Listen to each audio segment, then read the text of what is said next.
ये जो चैप्टर हम लोग का चल रहा है इतिहास का class 10th chapter number 2। Chapter का नाम क्या है? समाजवाद एवं साम्यवाद। ये इसका पार्ट 2 वीडियो है। इससे पहले हम पार्ट 1 वीडियो को अपलोड कर दिए, वो ऑब्जेक्टिव प्रश्न था। अगर आप नहीं देखे हैं तो पहले उसको देख लें। आप लिंक को खोज लीजिएगा डिस्क्रिप्शन में या प्ले लिस्ट में खोज लीजिएगा। तो हम लोग जो इस चैप्टर में आज जो बात करेंगे, हम लोग का जो बात होगा इस चैप्टर में सिर्फ सब्जेक्टिव प्रश्न को देखेंगे, जो कि लघु उत्तरीय प्रश्न अति लघु। इसमें टोटल 9 प्रश्न होगा। इन 9 प्रश्नों को आप बारीकी से देखिएगा, क्योंकि सारे के सारे प्रश्न एग्जाम में पूछे हुए हैं। 2 नंबर तो इतना बार पूछे हैं, आपको देख सकते हैं। सारा प्रश्न आपको स्क्रीन में दिख रहा है। सारा का सारा प्रश्न कितना बार पूछा हुआ है। एक भी प्रश्न आपको ऐसा नहीं मिलेगा जो आपको एग्जाम में नहीं पूछा है। तो कृपया करके वीडियो को पूरा जरूर देखिएगा। हम सभी प्रश्न का आंसर इस वीडियो तक अंत तक दे देंगे, अंत तक बने रहेगा, ताकि अभी लास्ट में अभी खिलवाड़ मत कीजिएगा। तो चलिए ज़्यादा देर ना करते पहले हम लोग अपना सारे प्रश्न को एक एक बार करके पहले पढ़ लेते हैं। पहला प्रश्न है, खूनी रविवार क्या है? दूसरा है, इस चैप्टर को इंग्लिश में हम लोग बोलते हैं सोशलिज्म एंड कम्युनिज्म, है कि नहीं। पहला प्रश्न क्या है, खूनी रविवार क्या है? ये 2020 और 22 में पूछा, आपको स्क्रीन में दिख रहा है। दूसरा प्रश्न है, रूसी क्रांति के 2 कारणों का वर्णन करें। ये प्रश्न इतना इंपॉर्टेंट है, कितना बार पूछा है, 2013, 17, 18, 19, 21 तक पूछा हुआ है। तीसरा जो प्रश्न है, पूंजीवाद क्या है?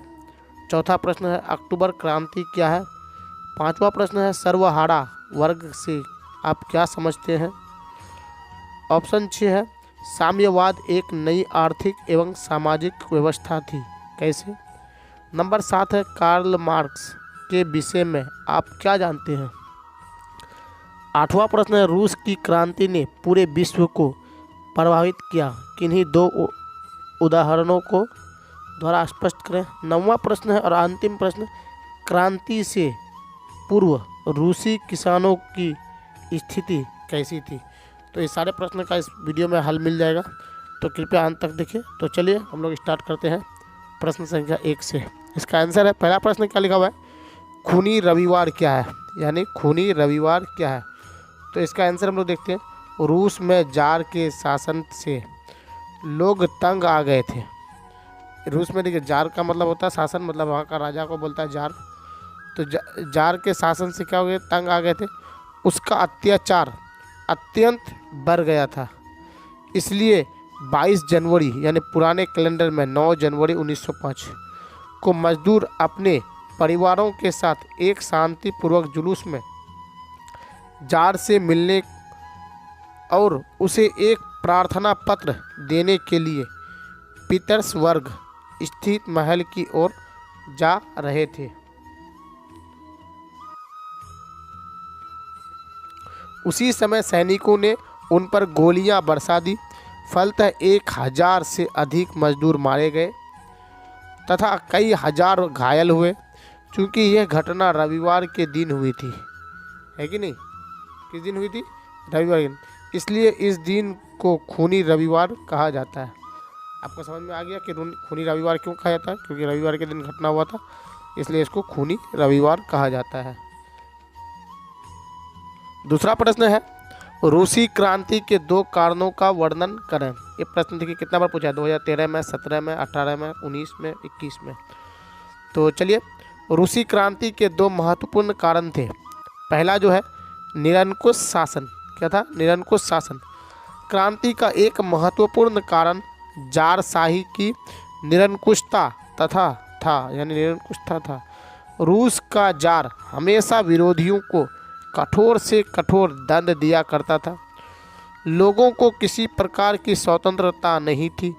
जार की दमनकारी व्यवस्था के कारण निरंकुश शासन असहनीय हो गया था। मतलब वहाँ का आदमी को मानना मजबूर पड़ गया था, लेकिन बहुत ही ज़्यादा तो क्या असहनीय, मतलब आदमी उसको मानना पर भी करा था, मजबूर था, लेकिन तब भी मानना तो पड़ ही रहा था ना। रासपुटिन नामक एक भ्रष्ट पादरी शासन के कार्यों में हस्तक्षेप करता था।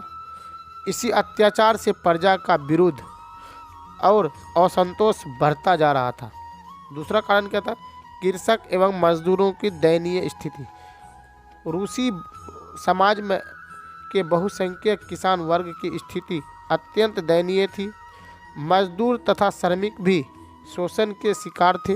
अतः किसान मजदूर जारशाही के विरोधी बन गए। यहाँ से 2 नंबर का आंसर खत्म होता है। तीसरा नंबर जो प्रश्न है उसको हम लोग पढ़ लेते हैं। तीसरा नंबर प्रश्न क्या है? पूंजीवाद क्या है? आपको बताना पूंजीवाद क्या है। ये 2019 में पूछा है।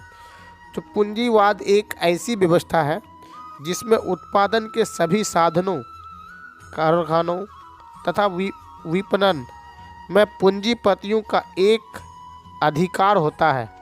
ऐसी व्यवस्था में बड़े पैमाने पर उत्पादन पूंजीपति अपने निहित स्वार्थ के लिए करते हैं। किसके लिए करते हैं? अपने निहित स्वार्थ के लिए। चौथा जो प्रश्न है क्या है? अक्टूबर क्रांति क्या है? मार्च की क्रांति के बाद 1917 में ही दूसरी बार क्रांति हुई है कि नहीं। यह क्रांति 7 नवंबर 1917 को हुई, पर पुराने रूसी कैलेंडर के अनुसार वह दिन 25 अक्टूबर 1917 था। अतः ये क्रांति बोल्शेविक क्रांति या अक्टूबर क्रांति कहलाई। कौन सी कहलाती है? बोल्शेविक या अक्टूबर क्रांति कहलाती है। ये क्रांति मेंशेविकों और बोल्शेविकों के बीच सत्ता के संघर्ष के लिए हुई थी। किसके लिए? सत्ता के संघर्ष के लिए। सत्ता मेंशेविक दल के नेता केरेंस्की के हाथों में आ गई थी। केरेंस्की सरकार के विरुद्ध अलोकप्रियता के कारण असंतोष बढ़ता गया। उसी समय बोल्शेविक दल के नेता लेनिन ने केरेंस्की सरकार का तख्ता पलट दिया, मतलब वहाँ का सरकार को गिरा दिया, मतलब शासन से हटा दिया। शासन की बागडोर लेनिन के हाथों में आ गई और रूस का नवनिर्माण आरंभ हुआ। उम्मीद करते हैं आपको समझ में आ रहा है। मतलब रूस का फिर से निर्माण स्टार्ट हो गया। तो 5वां प्रश्न को हम लोग पढ़ लेते हैं। 5वां प्रश्न क्या लिखा हुआ है? सर्वहारा वर्ग से आप क्या समझते हैं? 2012 और 2018 में पूछा हुआ है। सर्वहारा वर्ग समाज का वैसा वर्ग है जिसमें किसान, मजदूर एवं आम लोग शामिल होते हैं। मार्क्स के अनुसार सर्वहारा वर्ग मजदूरों तथा श्रमिकों का वर्ग था, जो सुविधा विहीन वर्ग था, जिसे कोई अधिकार प्राप्त नहीं था। यह पूंजीपतियों के द्वारा शोषित तथा उपेक्षित था। छठा प्रश्न को देखते हैं हम लोग। अभी समझाने का समय नहीं है क्योंकि समय बहुत कम है। छठा नंबर प्रश्न है, साम्यवाद एक नई आर्थिक एवं सामाजिक व्यवस्था थी, कैसे? हम सिर्फ इस वीडियो में वही प्रश्न को लिए हैं जो एग्जाम में पूछे हुए हैं। तो इसका आंसर जानते हैं। रूस में क्रांति के बाद नई सामाजिक आर्थिक व्यवस्था की स्थापना हुई। अब क्रांति के बाद जब नया नहीं बनेगा तो नया अलग अलग चीज़ होगा ही ना, तो वहाँ का व्यवस्था अलग हो गया, अलग अपनाया गया। सामाजिक असमानता समाप्त कर दी गई। वर्ग विहीन समाज का निर्माण कर रूसी समाज का परंपरागत स्वरूप बदल दिया गया।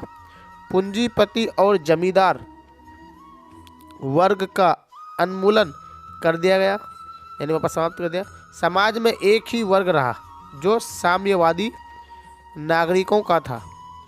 काम के अधिकार को संवैधानिक अधिकार बना दिया गया। देश की सारी संपत्ति का राष्ट्रीयकरण कर दिया गया। इस प्रकार एक वर्ग विहीन और शोषण मुक्त सामाजिक आर्थिक व्यवस्था की स्थापना हुई। इस प्रकार हम कह सकते हैं कि रूसी क्रांति के बाद साम्यवाद एक नई आर्थिक एवं सामाजिक व्यवस्था थी। उम्मीद करते हैं आपको समझ में आ रहा है। चलिए इस प्रश्न का 7वां प्रश्न को देखते हैं इस वीडियो का। 7वां प्रश्न क्या लिखा हुआ है? कार्ल मार्क्स के विषय में आप क्या जानते हैं? 2012 में पूछा। कार्ल मार्क्स का जन्म जर्मनी के राइन प्रांत के ट्रियर नगर में एक यहूदी परिवार में हुआ था। मार्क्स पर रूसो, मॉन्टेस्क्यू एवं हेगले की विचारधारा का गहरा प्रभाव था। मार्क्स और एंगेल्स ने मिलकर 1848 में कम्युनिस्ट मैनिफेस्टो अथवा साम्यवादी घोषणा पत्र प्रकाशित किया। मार्क्स ने पूंजीवाद की घोर भर्त्सना की और श्रमिकों के हक की बात उठाई। उसने दुनिया के मजदूरों एक हो का नारा दिया।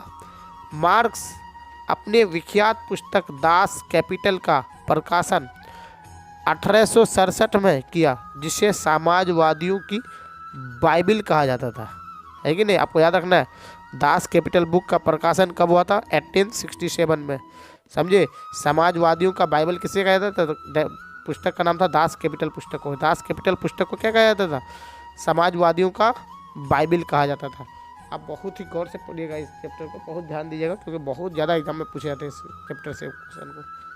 तो चलिए अगले प्रश्न की ओर देखते हैं।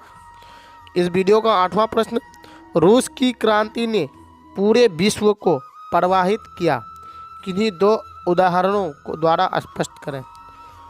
तो रूस की क्रांति का विश्वव्यापी असर पड़ा। नंबर 1, सर्वहारा वर्ग के सम्मान में वृद्धि हुई। नंबर 2 था, रूस के समान अनेक देशों में साम्यवादी सरकार की स्थापना हुई। तीसरा नंबर जो था, शीतल युद्ध आरंभ हुआ। चौथा जो था, इसका कारण विचारधारा के आधार पर विश्व और यूरोप 2 खेमों में विभक्त हो गया। पांचवा जो था, इसका कारण एशिया और अफ्रीका में साम्यवाद का पतन हुआ तथा उपनिवेश मुक्ति आंदोलन को बल मिला, है कि नहीं? चलिए इस वीडियो का अंतिम प्रश्न को देखते हैं हम लोग। अंतिम प्रश्न क्या है? क्रांति से पूर्व रूसी किसानों की स्थिति कैसी थी? आपको बताना है। क्रांति मतलब लड़ाई युद्ध से पहले कैसी थी? 2022 में ये प्रश्न पूछा है।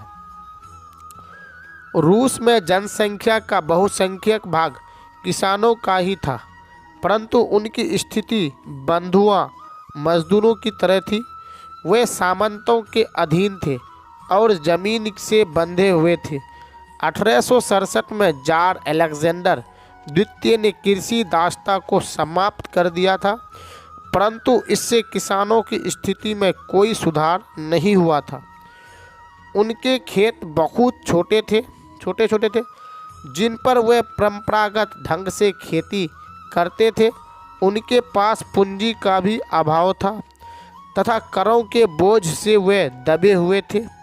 ऐसे में किसानों की स्थिति काफ़ी दयनीय हो चुकी थी और किसान 1917 की क्रांति के मजबूत स्तंभ बन गए।